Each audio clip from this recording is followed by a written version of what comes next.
Ladies and gentlemen, welcome to Material Issues. This is episode number 36.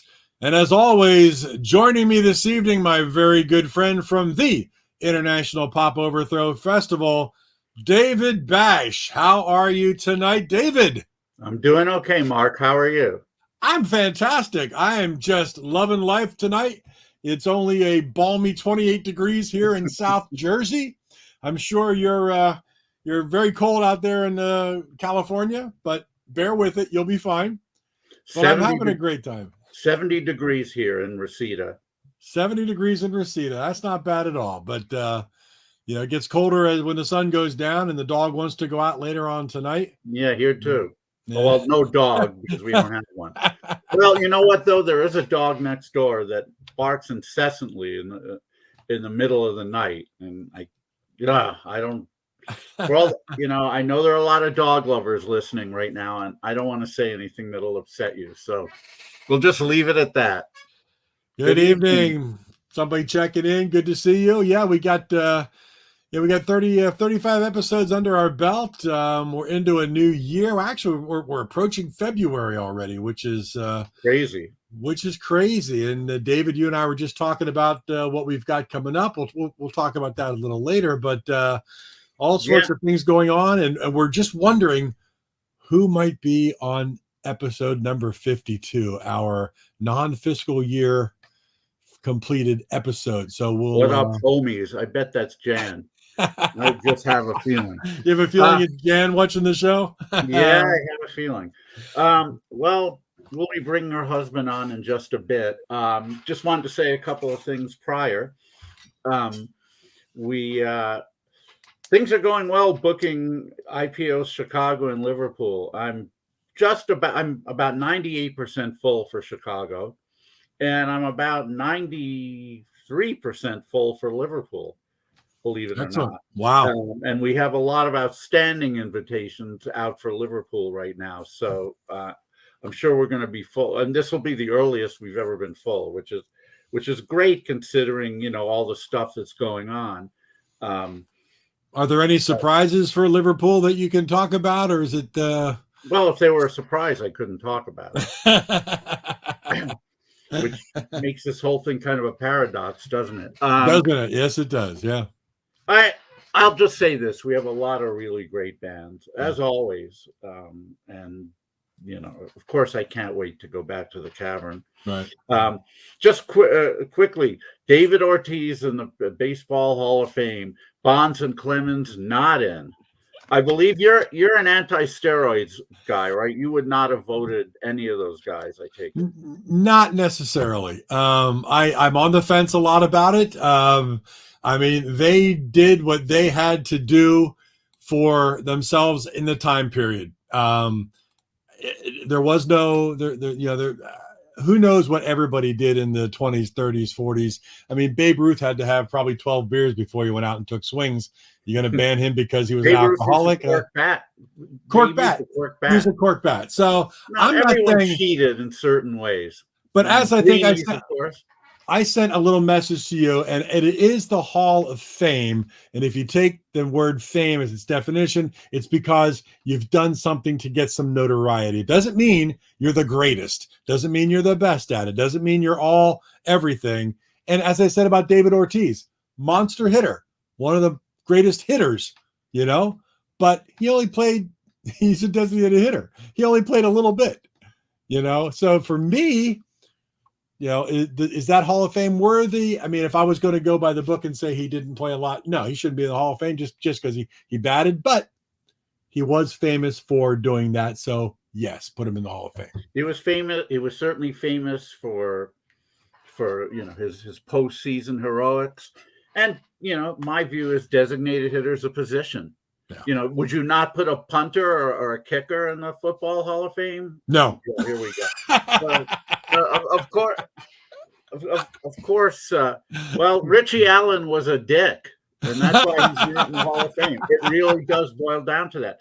And it boils down, and it's the same thing. If Bonds and Clemens were as well loved as David Ortiz, they would be in the Hall of Fame. I have absolutely I have no reservations about saying that. Right. You know, and a lot of people complain and they say, well, you know, should being well liked have to have any bearing on this? My answer is yes, because if you're a nice guy in life, you should be rewarded. If you're a dick in life, you know, you should be penalized in certain cases. Those guys made all kinds of money. You know, they've got all kinds of things in their life. They're not in the Hall of Fame because they were dicks, essentially. They got your dick. Yeah, I'm sure you do, whoever you are. And dicks should be penalized. Well put. So yes, I know he was on his way. While I would have voted for both of those guys, I can't say that I'm shedding any tears that they're not in. Yeah. Well, you know. Yeah, and Bruce Harper. Yeah, I don't see any argument about that. Whatever position you play, if it's a position, whether it's DH or punt returner or anything, if you're one of the best at it, yeah, I have no problem with that. Anyway, we could talk about that for hours, but instead, let's bring on the man of the hour. Yes, indeed. He certainly is. I mean, you know, you want to talk about power pop icons. There's no way you can have a conversation without mentioning this gentleman. Ever since, I mean, he's been recording music since really the late 60s, early 70s. Finally broke it big in 1975 with I'm on Fire. And since then, of course, so many other great songs, numerous albums. Certainly in my Power Pop Hall of Fame. I'm sure he'd be in anybody's who cared to do one. And it's certainly an honor for us to have him on Material Issues. So without further ado, would you please give a huge welcome to Tulsa's own Mr. Dwight Twilley. Mr. Twilley, how are you tonight? I'm good, gentlemen. Yes, hey, thanks for having me. Thanks. I'm glad Twilley don't mind being on our show. He hasn't heard that used that much, have you, Dwight? Not at all. Not. What kind of what kind of tissues are these? They're material tissues.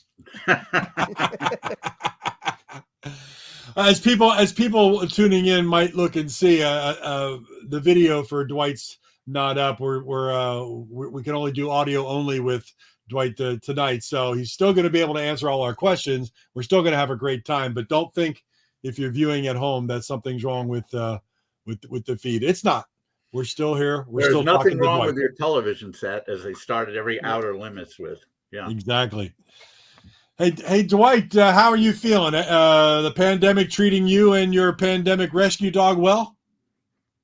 Yes, it's you learn to love it. Yeah, it gives you a lot of good things. Time that you've been waiting to be able to take care of business. Sorting through your silverware and stuff. Does that mean we're going to see Rarities Volume 8 through 15? I think so. Yeah, we actually are thinking about another volume. I don't know if you got the last one. I have not. I only have 1 through 5. I'm still looking for 6 and 7. I don't even know how we did that. The last one had 40 songs. Yeah, it's incredible. We've talked to a lot of guests on this show that have been extremely prolific, and we talk about how the heck do you do it. But I mean, when all this Rarity stuff came out, you start scratching your head and you're saying, how did Dwight do it? So that's a question for you right there. How do you do it? How do you write? What's that? You just wait till there's another disaster and you got nothing else to do. So you dig around through all your old tracks. But you were recording. I mean, you were writing and recording so much material, over the years, and that's what's really impressive. And listening to a lot of the Rarities discs, just the songs are all good songs. It's not like you're just putting a bunch of junk on there, which is really amazing. Great stuff. Yeah, well, when it's fun doing that sometimes when you're digging around for stuff. and you Right. find some things you're not expecting. Exactly. Wait, let me ask you: is B-side ever going to come out as a standalone album? Wait, I couldn't hear that. Somebody was making noise. Oh, I was asking if B-side will ever come out as a standalone album. Oh, I think it has 2 or 3 times. Really? Now, I know that there have been discs that have had tracks from it, but I don't know if the whole album by itself has come out that way. I don't think it really ever was an album. It was just one of many collections of, here, put that track over here. Just put it somewhere where you can remember where it is. Right. Are you still writing and recording over the last couple of years during the pandemic? It's kind of been interesting timing, because what we've been doing really is kind of revitalizing. We've our studio's got a whole new hairdo. All right. And so we've moved, our studio is updated, and the studio is feeling quite well. Good. You're talking about church lots studios? of new toys in it. Yeah. Excuse me? You're talking about church studios right now? No, we're here at the Big Oak Studio. Oh, Our okay. studio. Yeah. Big Yes. Oak, right? Yeah. And it's got a lot of new toys in it, a lot of new doodads, a bunch of new buttons, a lot of Very new nice. buttons and new wires. And now you just got to figure out how to make best use of those buttons and wires, right? There's always a way. You can't keep your hands off of them once you get them rolling. Now, what do you do as far as recording these days? Do you have people that you call on to join you, or are you doing much of the work yourself, or what's your process right now? Well, it's got funky since recently lost Bill Cock IV, which Yeah. Right. one of the remaining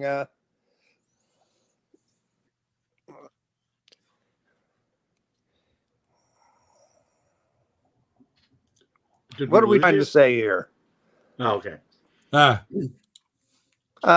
There for a minute, but I've recovered. Okay. Oh, maybe.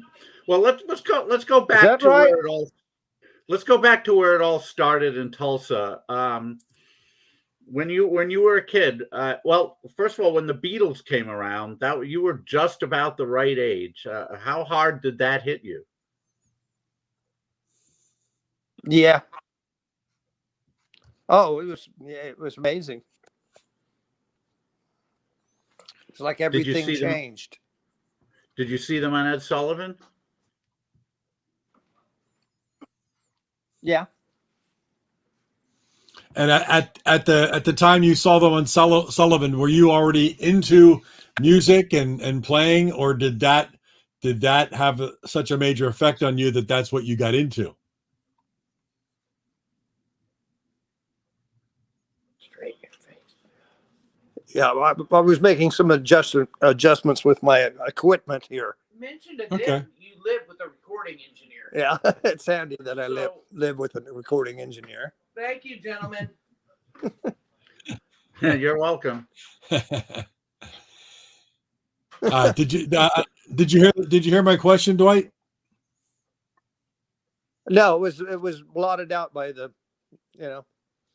Oh, no worries. I was saying when the Beatles came around on Ed Sullivan, were you already into music? Were you playing a guitar at the time, or did that have such a major effect on you that's the direction you headed in after that?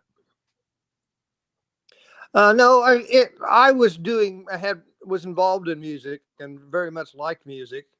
I even liked the music of the day very much, but next day it all changed. Exactly. And so at the time, were you already playing in any kind of groups that then everything changed the next day? Your haircuts changed, the way you dressed, the things you played. Was it that kind of a thing? Yeah, we wore pink striped shirts. Yeah, for sure. And what was your first band? One of my was the we did. It was like big enough that at at school, Jurium.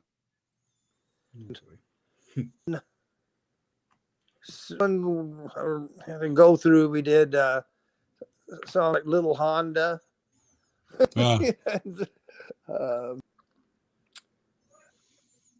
I'm being told I'm breaking up. Yeah, we're losing a little bit. Just it's hard to do. It's hard to do. Yeah, it's all right. Here, I'm better. Am I closer? Is that better? Yeah, we can hear you now. Yeah, it's better. Yeah. So okay, here I am. I had asked you what was your first band?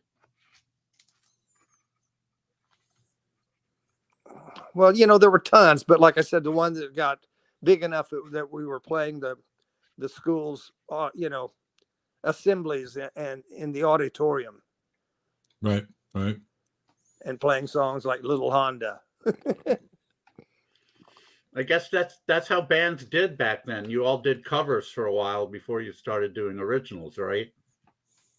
Yeah, hardly anybody did originals. I think I was one of the early guys in my little town that started writing songs real early.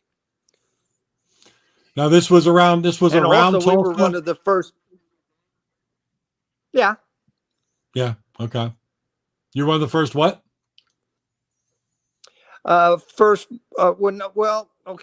to start having original songs when we would play, and then that which led to one of the first groups in town that had their own recording studio. Ah, okay. We had a little TI 4-track. It was in Bill Pickcock the Father's electric, and he gave upstairs the Act 4 up there. Oh, you're breaking up on us, Dwight. We didn't hear that.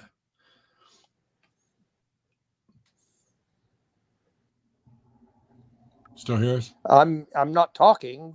Oh, okay. Sorry. No, and we couldn't hear you. You were just breaking up. You talked about Bill Pickcock and 4-track TAC, but then after that we lost everything that you said. So I think it's just the connection issue. So this is mid 60s. This is mid 60s, and you're starting to write more. Hold on. They're talking while you're talking. It's very confusing. Let me talk. Hey, engineer Richard, JT. Hello. You're starting to write more. Should I put him on the iPad instead of the iPhone? If it would help, yeah. Yeah, if the Wi-Fi connection's stronger, that's great. Yeah, put him on the iPad. He says, "Yeah, put me on the iPad." Okay, how do I put him on the iPad? How do it might feed back on us a bit. If he's on his iPhone, just make sure you're closer to your router that the Wi-Fi connection has. And that. Facebook. Oh, yeah. I'll go to your link. Never mind. I think I got okay. It. Give me a second. Talk no worries. Yourselves, dude. We're always having a good time. Cool. The church studio is going through its new renovation. Yeah, that's 5 million. They can't hear you. Hello.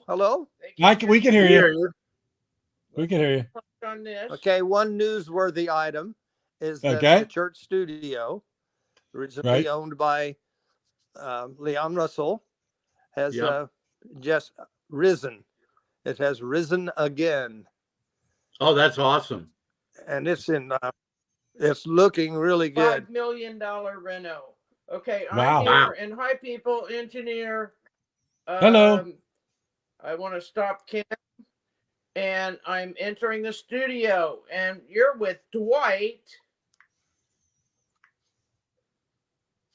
Enter studio. There we go. On this. Dwight. Is that better, boys and girls? Testing 1, 2. Am I better? Am I better? Yeah, you're way better. Yeah. Yeah, you're way better. Right. Downtown Ginger Brown, mother.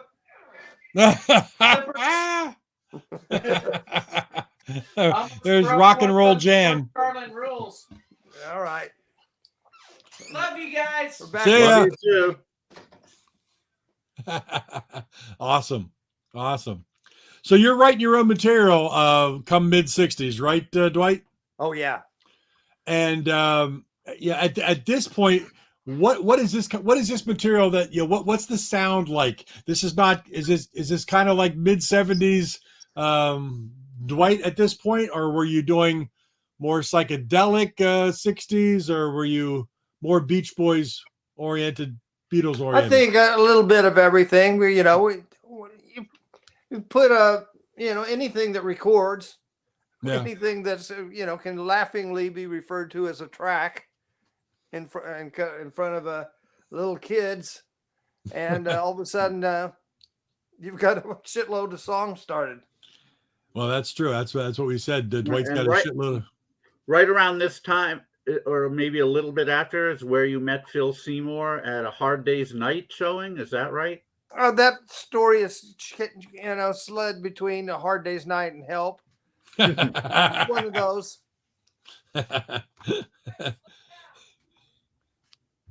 What's Jan saying?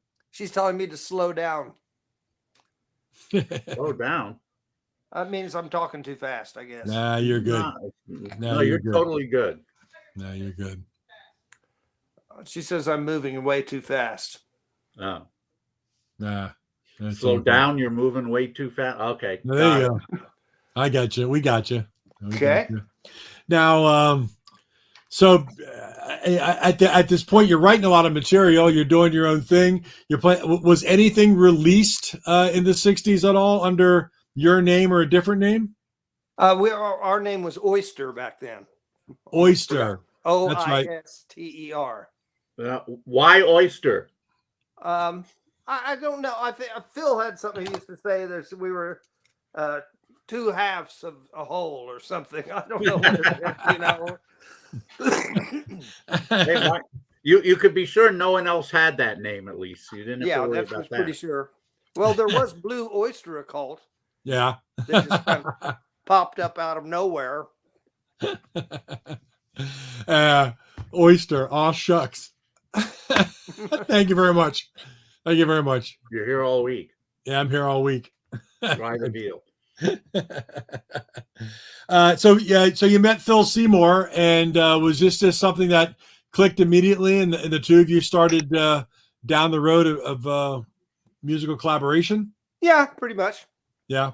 We did a lot of recording in Phil's bedroom. On like the TIAC? No, this was before TIAC. Okay.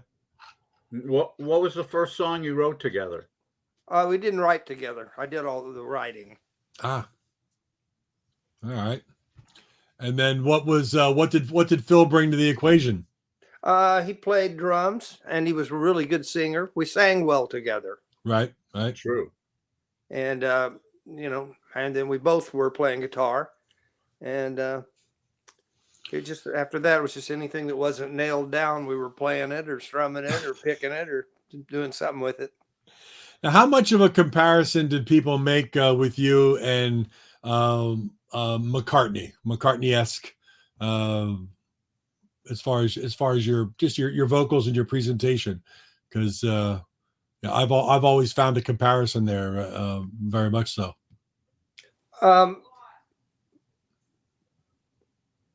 Somebody's talking in another room. I'm being confused. That's Jan, yeah. I didn't pay that much attention to it then because I think we were just, focused on trying to make something work ourselves. Right. Did you incorporate the reverb on your voice really early? Was it a Roy Orbison thing you tried for, or did that come later? We as soon as we could get it, we wanted it. Excuse me. It was more of an Elvis thing, really.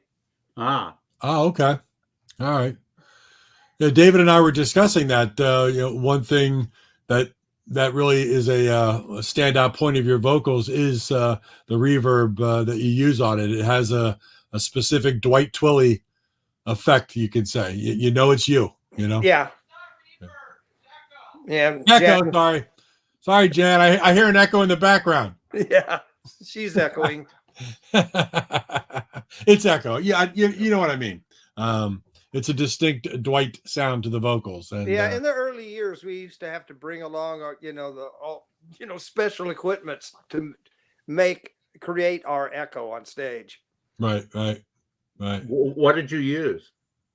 Well, it depends on when. It kept changing all the time,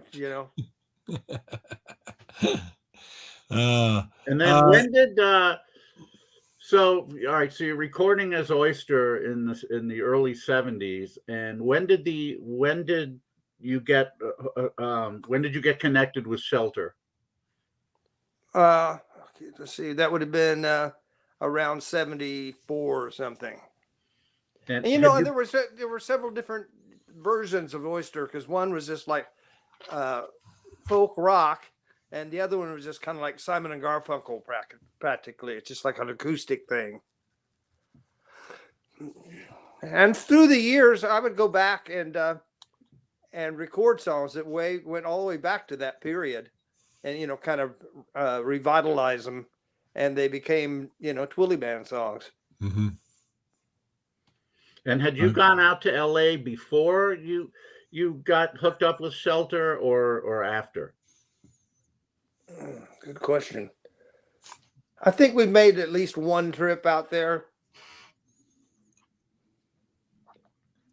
And then you hooked up with Shelter, and they said, "Go home to Tulsa." Yeah, that's basically it. Well, I mean, Tulsa, that's where you got the Church Studios, yeah. Church Studios, yeah. And Tulsa was a hotbed of musical activity, or it still is. It always has been. In that time period, the early 70s, as you were starting to get into the whole Dwight Twilley band, who were some of your contemporaries in Tulsa that you either played with or looked up to or hung with? What was the music scene like in Tulsa in the early 70s? Everybody spent all their time looking for a way to get in with Leon Russell. Oh, okay. You wanted to be in his studio or meet him or do anything that made Leon to be a part of it. Right. It was the never-ending search for Leon. So when did you find him?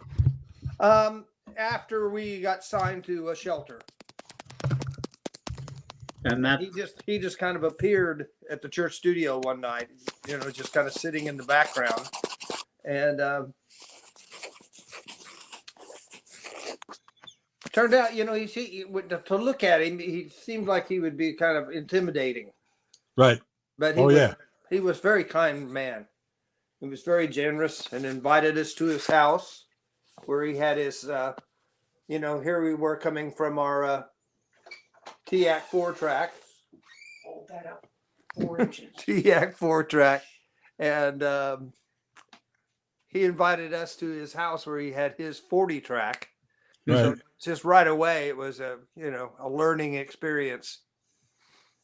And you had a lot of autonomy. You had a lot of autonomy, which Shelter wasn't aware of at the time, right? What do you mean by that? That you were able to record without them looking over your shoulder. Oh, yeah, definitely. Vinnie Cordell gave you full control. Yeah. Yeah.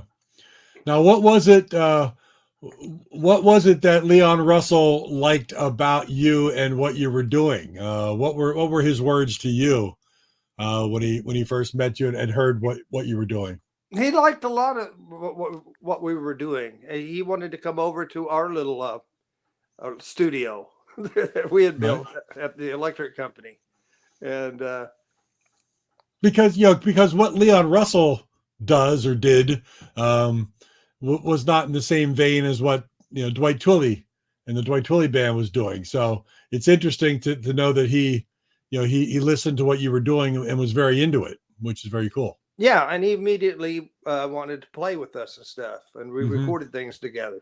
Right. Awesome. That's awesome. That's a How many songs on the first album were written at that time, and how many had been written like over the early 70s?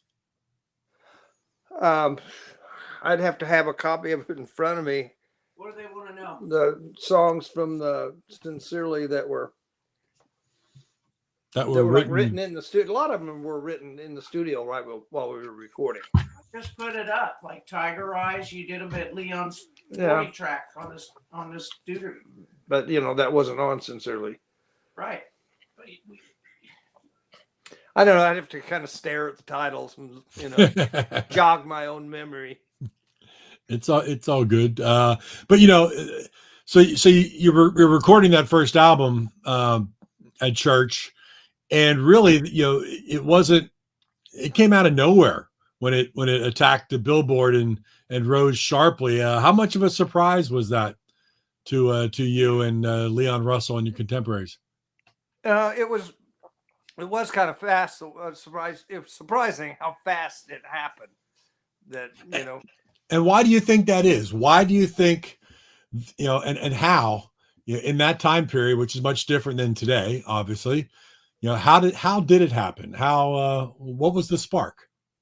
Well, I think it was that, like I told you, how soon we were started, right? And that included, our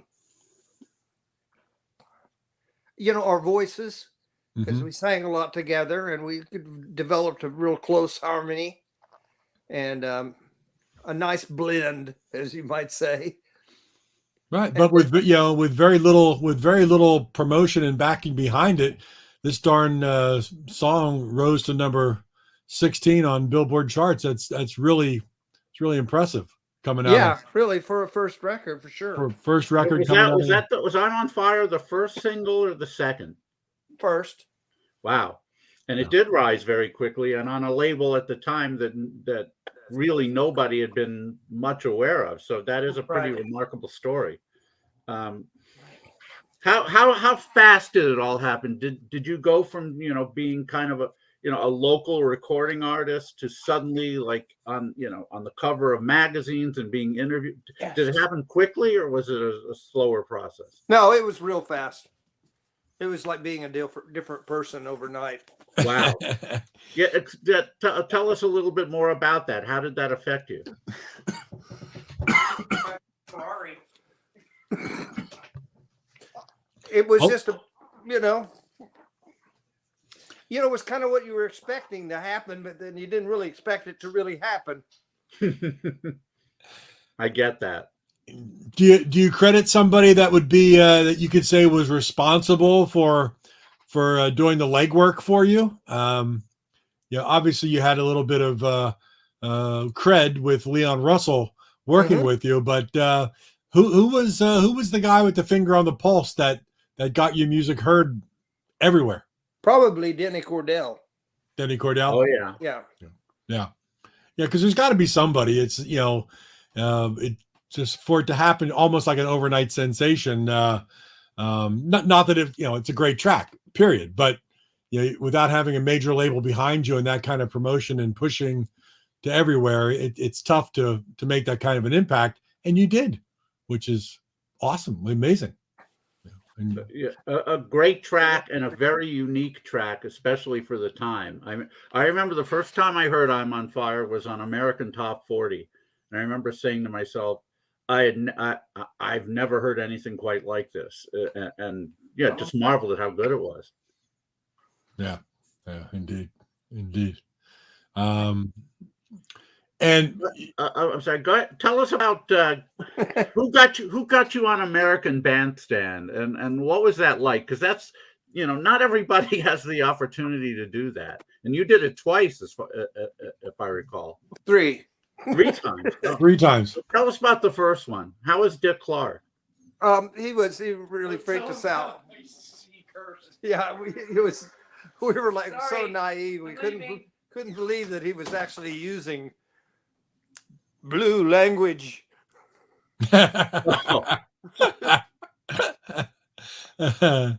Well, how did that come about? How did you get on Bandstand? Who made that happen? And Well, Shelter had their own promotion staff. right. But again, yeah, as we said, Shelter, not a label that rolls off your tongue as a known entity. And of course, Bandstand you got on Bandstand, that was huge. No matter what period you're talking about, and you did it, which is something else. So I remained friends with Dick for throughout the rest of my career. Wow. And he used to have me on anything that would come up, like those Dick Clark's 33 at a third show, those kind of things he would do. Right. And whenever there was a spot for him, he'd always throw me on. So I would just get a lot of exposure on television. Which is the big thing, which is at that time period, mid-70s, that's the exposure. This is pre-MTV. This is pre-music videos. The most you had there was maybe like the Midnight Special or a couple of those late-night TV shows where you might get on live or might have something that's shown as a recorded video. But getting on Bandstand promotion-wise and having Dick Clark pump you up is huge. Yeah, you couldn't beat it in those days, really. You couldn't beat it at all. And at that point, did you have a problem walking down the streets of Tulsa without people mobbing you? No, they didn't mob, but, like I was not the same person. Yeah. How do you feel you changed? Well, first place, you just weren't the same person because I used to just be, a little play-like musician guy.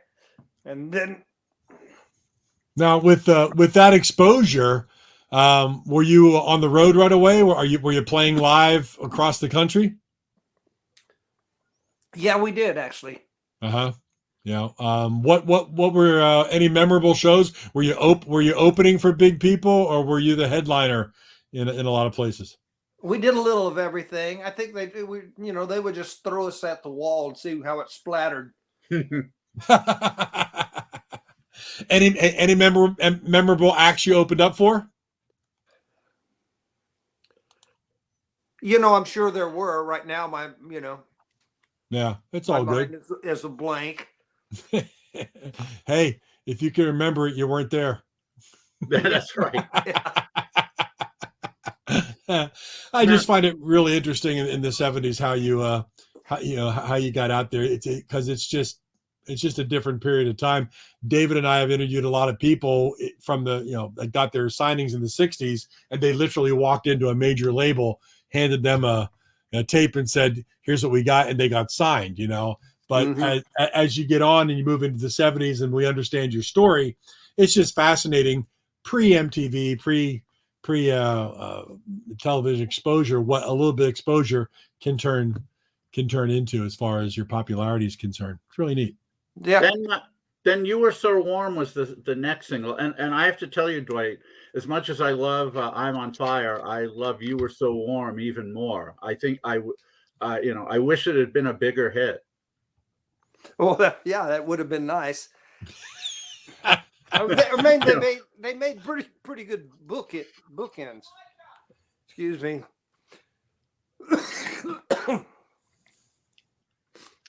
Sounded like Jan said pork chop. I did, didn't it? I thought dinner was ready. I was getting hungry.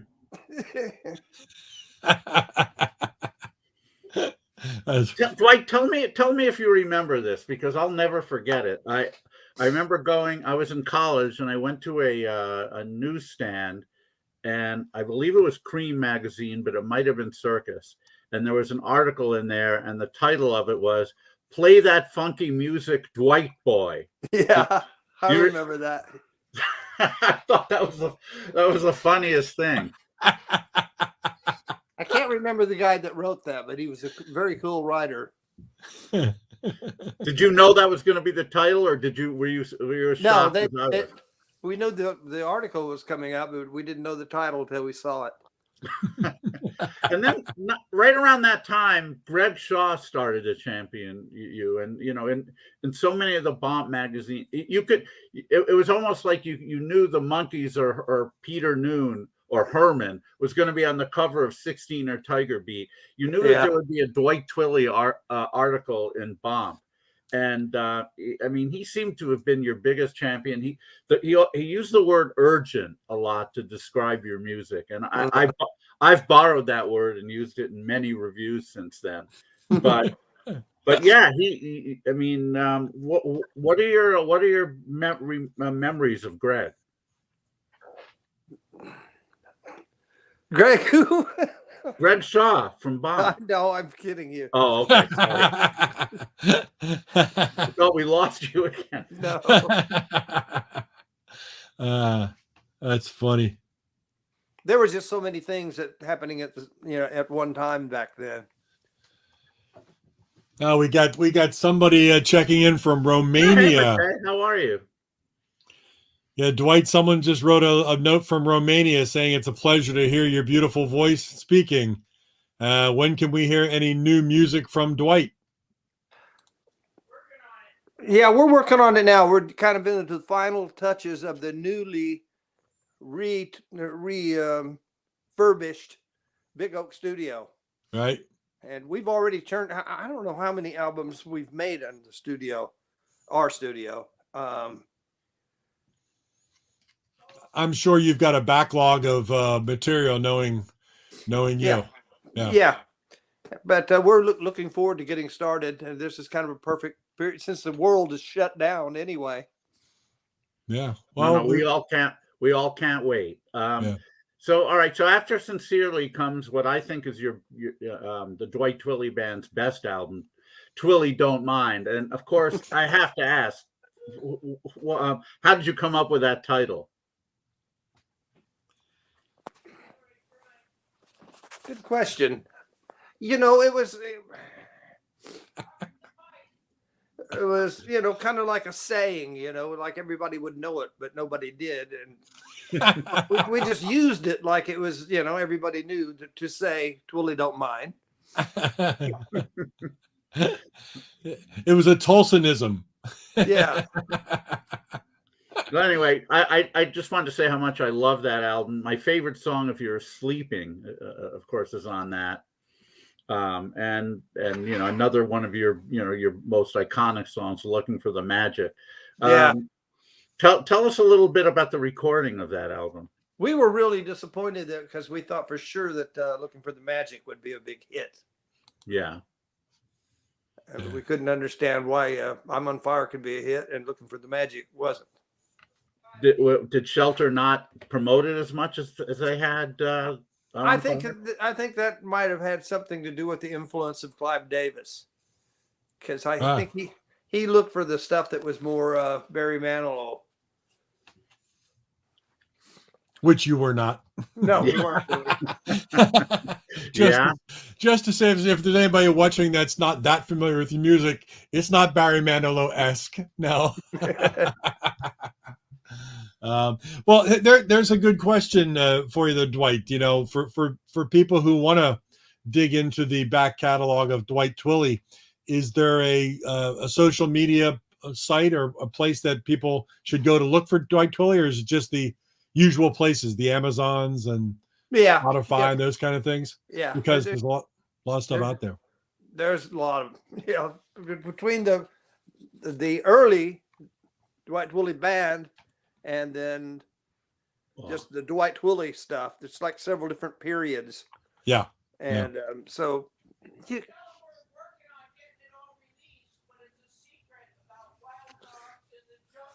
okay. What did she say? I don't know. Maybe she said it's all coming out in a box set. That would be great. Jan, put together a box set. Double vinyl, okay.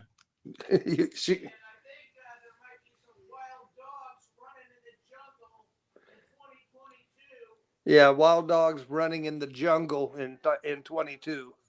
All right.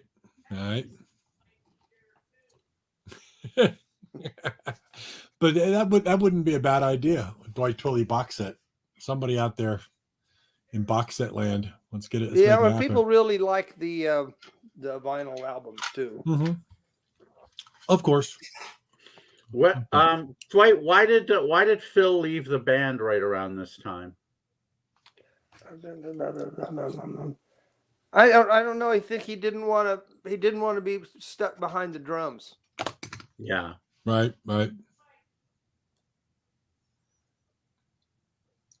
Which, you know, when he left, he went into his own solo work. So, you know, I guess he was taking a back seat, so to speak. And some people got to go their own way. Yeah, I think it was about time for both of us. Yeah, indeed.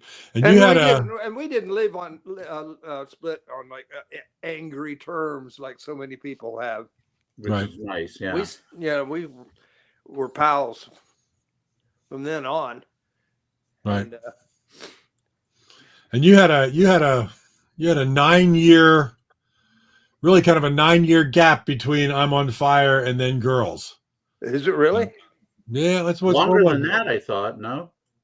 When was I'm on Fire? 75? Oh, maybe it is 90. Maybe it was 84. I thought it was a little bit later, but yeah, I think Girls is 84. Yeah. That's quite a long wait between hit songs. 2 number 16s. Number 16 has that. good catch, David. That was good. 2 number 16s. Yeah. And back on Bandstand with Girls. Yeah. Yeah, indeed. Was that your second or third time? I don't know. Well, sure because he had us on for all these other different reasons besides the hits, and he always just would kind of find a way to stick us in somewhere. And of course, with Girls, now you're involved in the MTV generation, and you're involved with video.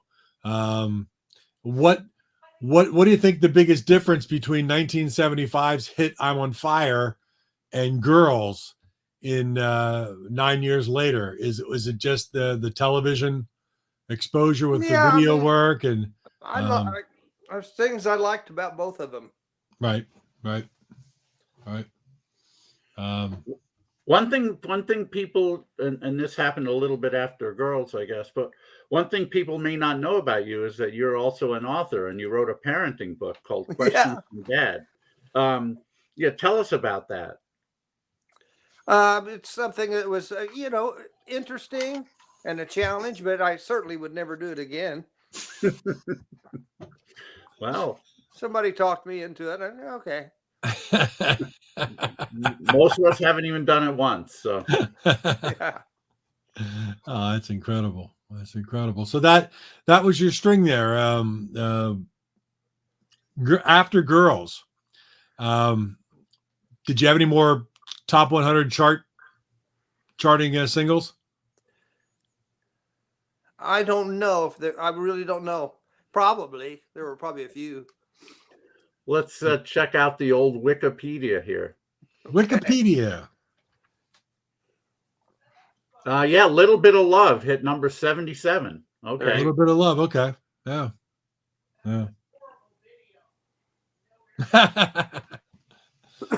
What did Jan say? She said horrible video for that. Yeah, we did it in Atlanta, and that was the studio they found for some reason, and the air conditioning went out. Oh no! During the video shoot, it was like a nightmare. In Atlanta, that could be bad, as hot as it gets. Yes, it was. Dwight, the last time I spoke with you actually was from Richie Podler's studio. Uh-huh. I guess Tulsa had just been finished, and we were we were there to do a listening party, and we got you on the phone, and you listened along with us. I know that album is very personal for you. Tell us about it.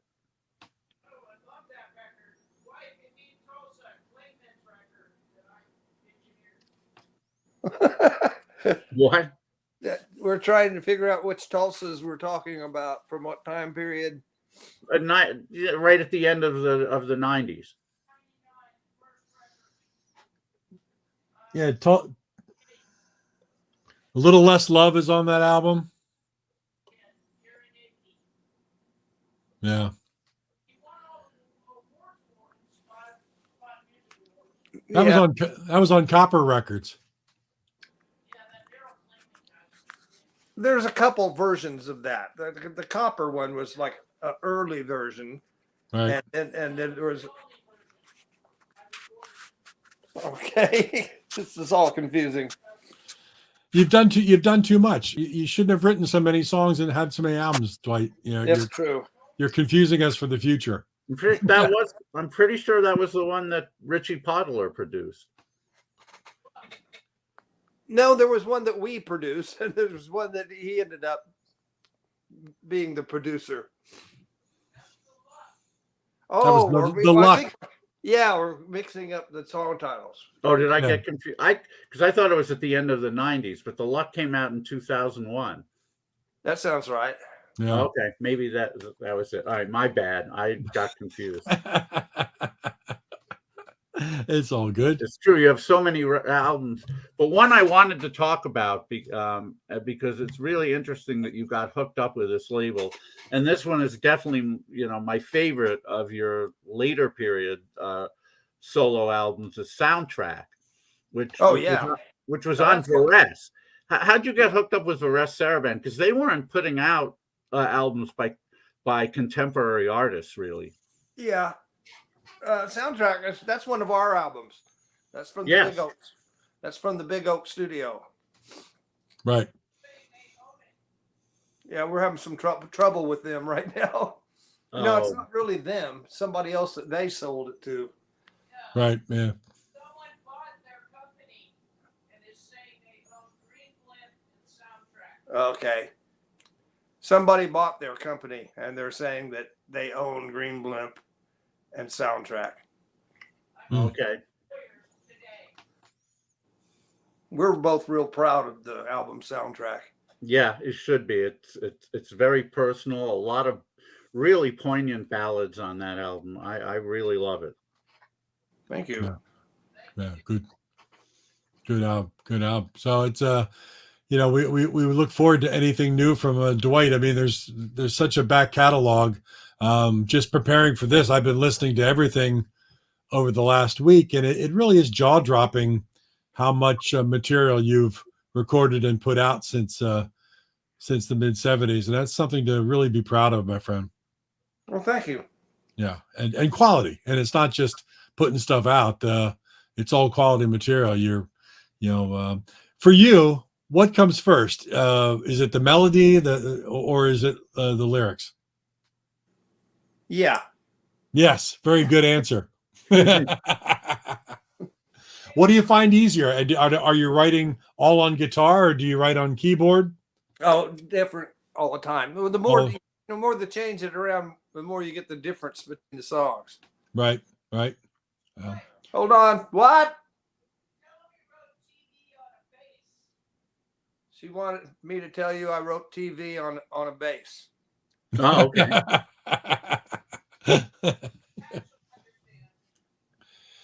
Well, yeah, it's always interesting. We talk to a lot of people when we interview them, and they say, they could be driving down the street in their car and they'll hum things into their cell phone or a little recorder or whatnot, and then they'll run home and the first thing they do is pick up a guitar. But many times you hear guitar players who say they run home and bang things out on the keyboard, right? Just because they can hear the whole landscape a little bit better on the keyboard. So, and knowing a lot of your very jangly power pop type material, sometimes I assume that's because you pick it up on the guitar and the guitar rings that way, But yeah, it's different for everybody.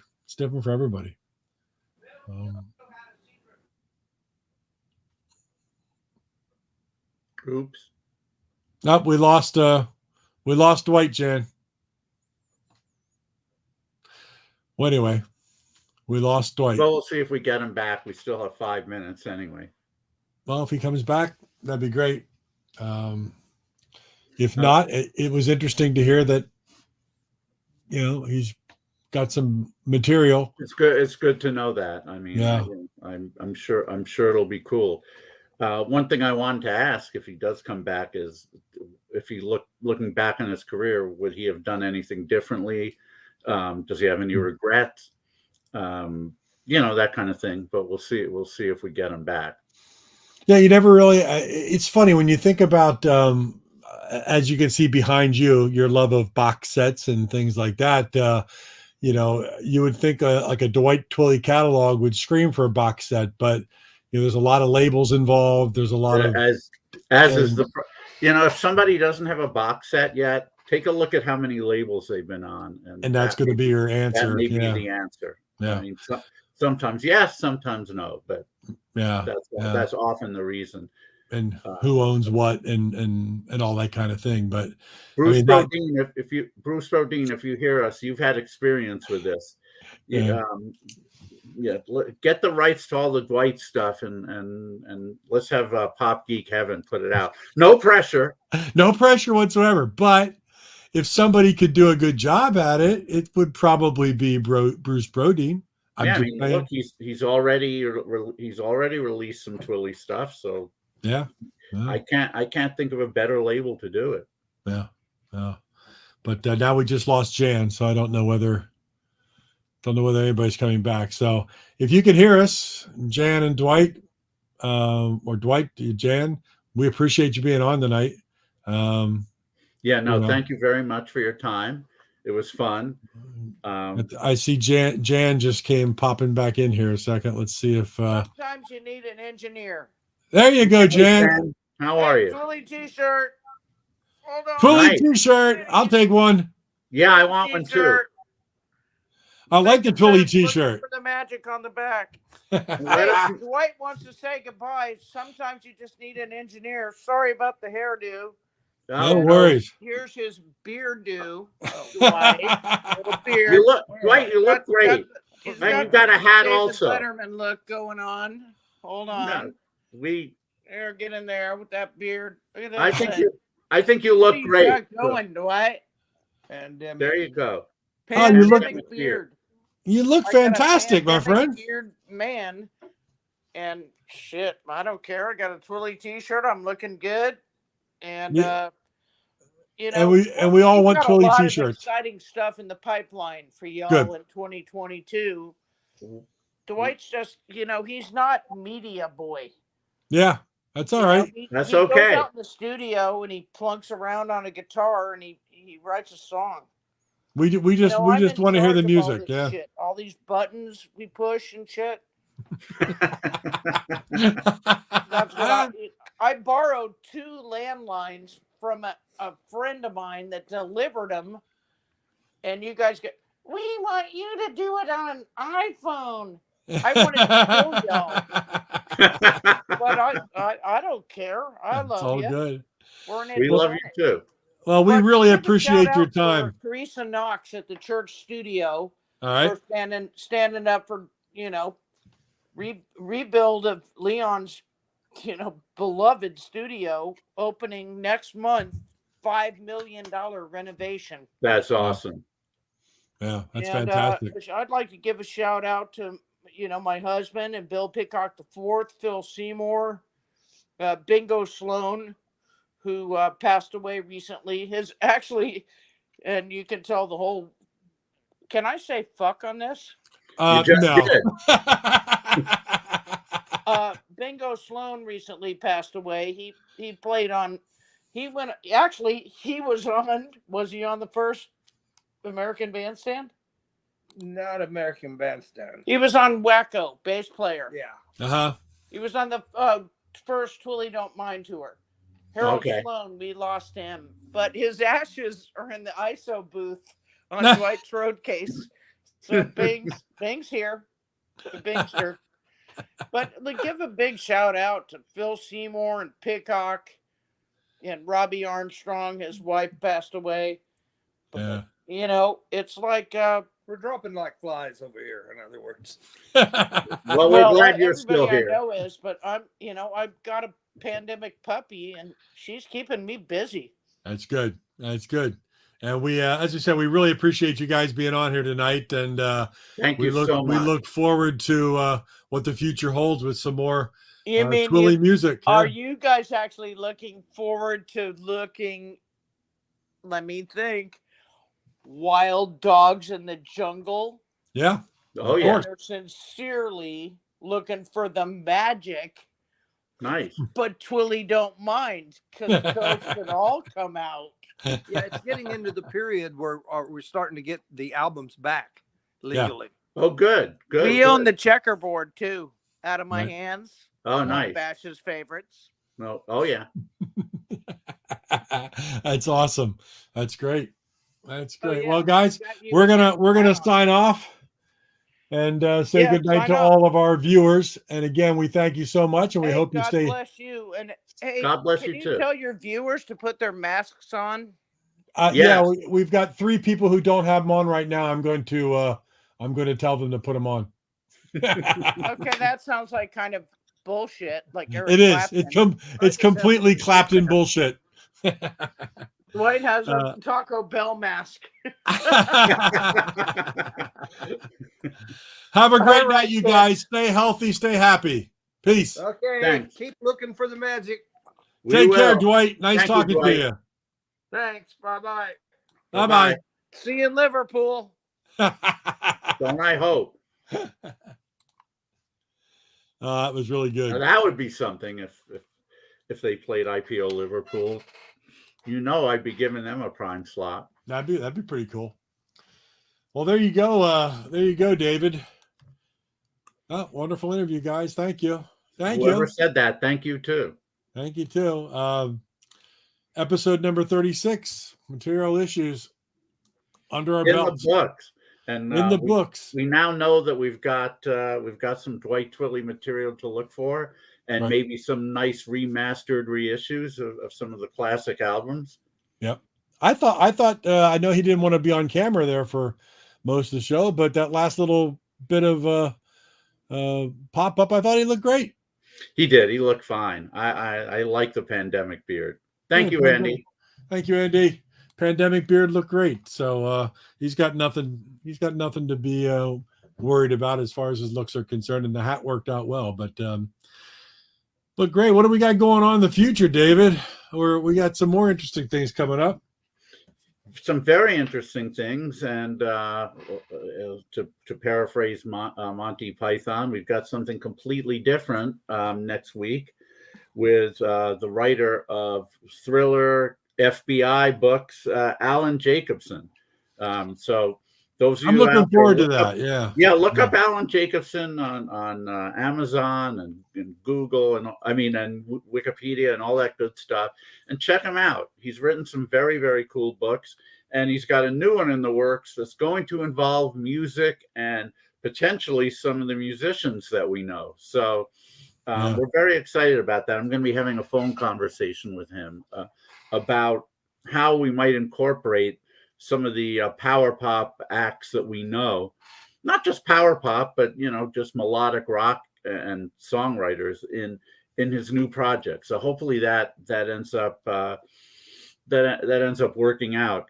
On February 9th, we have the main man of the great mod revival band, the Jet Set, Mr. Paul Bevoir, coming on. We know he's going to be a fun interview, and I'm a big, big fan of everything he's done. And he has a brand new album that hopefully will have arrived in my mailbox by that time. So we'll see. February 16th, we have a true icon. It'll be our first and hopefully not our last act to actually have a #1 record on the Billboard charts. Not just #1, but a couple of #2s and a few others. Right. Yeah. Mr. Gilbert O'Sullivan will be on. And he's going to be doing the tour that was supposed to happen in 2020, but didn't for obvious reasons. That will happen in the spring of 2022. And so we'll be talking a lot about that and his career, of course.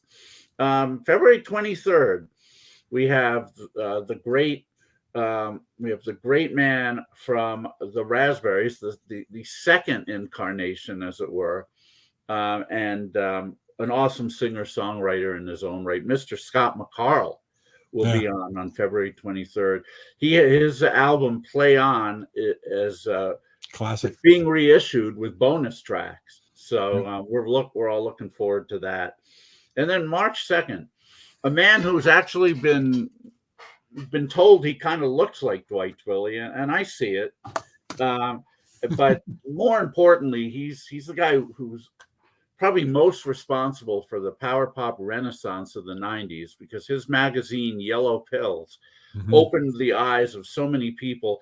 I remember when I first read it, not only was it amazing to see articles and reviews of all this music, but it made me realize that, hey, there are a lot of other people out there who like this kind of music. I thought I was alone, or not alone, but in a small minority. And then I realized, hey, there are others out there everywhere. Yeah. So this man is really responsible for so much that came after, including a glut of other magazines that dealt with the subject matter. So we're glad to have Mr. Jordan Oakes of Yellow Pills fame. The magazine, the 4 amazing comps, and it'll be great to speak with him. Yeah. And then on the 9th, I don't want to mention yet who it is because it's in pencil at the moment, but if it comes to fruition, it'll be a very, very exciting guest. So, and we have some other irons in the fire, as we usually do. And again, as we say, stay tuned and make sure you join the Facebook group and tell your friends that this is a great group. Join it, share it, or join us over at YouTube on the YouTube channel, materialissues.com. And that's how you're going to know who's coming up, because we always, a few days before the event, we say, hey, here's who we got on Wednesday night. So join us live. Yeah. We appreciate everyone who takes the time to watch us, whether it be live or on archive on Facebook or YouTube. We really appreciate it. And we're having fun. And as long as we continue to have fun, we'll do this. Episode number 893. I mean, why not, right? So we'll just keep going. So you guys keep watching and tell your friends.